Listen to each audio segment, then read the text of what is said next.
Muşu şehirnayımızın özde 80. yılı 90. yıl to'lgan har qanday qadamning aslimiz va bir ko'cha bor. U bo'lsa muhabbat ko'chasi. Mush ko'chada nurg'ullarimiz muhabbatlashib chiqqan hamda mush ushaq-tushak urush talash masalasida mush ko'chada oddilan betaraf qotdik. Hamda bu ko'chani texmi muhabbatlik, texmi shirin qilib o'zgartib, amor deb bir chilimxona ham choyxonada bir nechibdi. Unda olib qolsa birlikda ko'rib boqaylik. Yuringlar.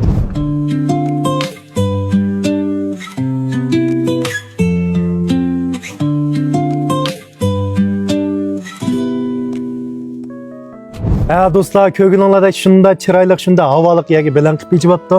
Hello, ben bir savol so'ragim keldi. Men bu muhabbat ko'chasiga bu g'arib chashqan nechib qoldingiz?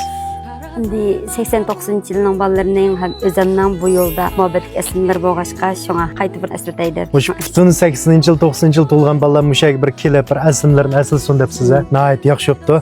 Hozir bu yerga shunday yaxshi tamoqlarni chiqarib beribsiz. Nima lobosay, lazje, piva, lekin chilimlama bor ekan. Buningki asli basi nech bo'ldi?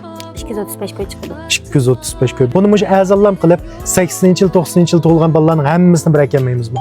Qanday bo'lar? Shu 99 ko'y desak cho'qim hammasi keladi. Ma'qul, qilib Bo'lamda. siz bo'ldi. Chidaysiz a? Chiday. Mani azaytotmaysizmi 6 butolkaga bir tal chilimga jumo'msa. Ma'qul. Mana loban bo'lsa, mushta bo'lsa, gindo bo'lsa deyman.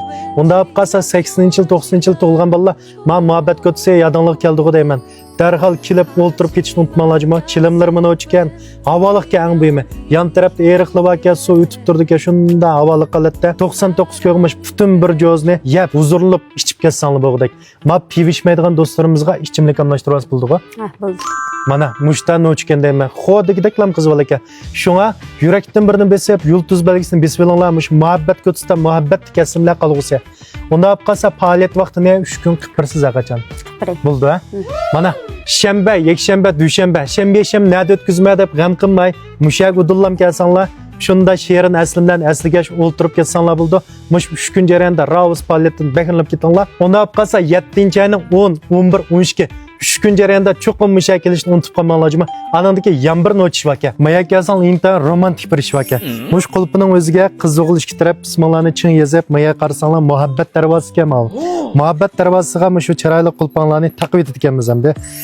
Taqabba bu aşquşni maxsus bu yandagi muhabbat ko'zi vaka. Anglasam u ko'zninki tigi yo'q ekan. Shu ko'zni tashlaydi ekanmiz unda olib qolsa yuringlar. Mana muhabbat ko'zini oldirib keldim. Anglasam ma ko'zninki tigi yo'qmish. Anandikin aşquş tushib ketsa tap qilinmaydi ekan. Unda olib qolsam muhabbatning yordamimiz uchun tashib etdim. Mana do'stlar, shunda ham qiziqarli, ham romantik ya, yanıla muhabbat ko'zisidagi amurda. Mushakilab tamoqlarni yeb, muhabbatlashib, huzurlanib ketsanglar bo'ldi ekan. O'rnib qolsa do'stlar, shu qariyamlag'manninki Qiypash hududidagi gul parnigidan udul menib sol taraf qilsanglar, mush muhabbat ko'chasiga bevos kiralaysizlar. Shu yerda yana sol tarafga burilib 100 metr mansanglar, mushaga, ya'ni shuay, amor degan yerga kelib, huzurlanib tamoqlarni yeb, tetib ketsanglar bo'ldi. Unda olib qolsa, mush filmni bo'lsa atrofinglardagi butun do'stlarga da'vat etinglar, yurak besib saqlab qo'yinglar. Rahmat.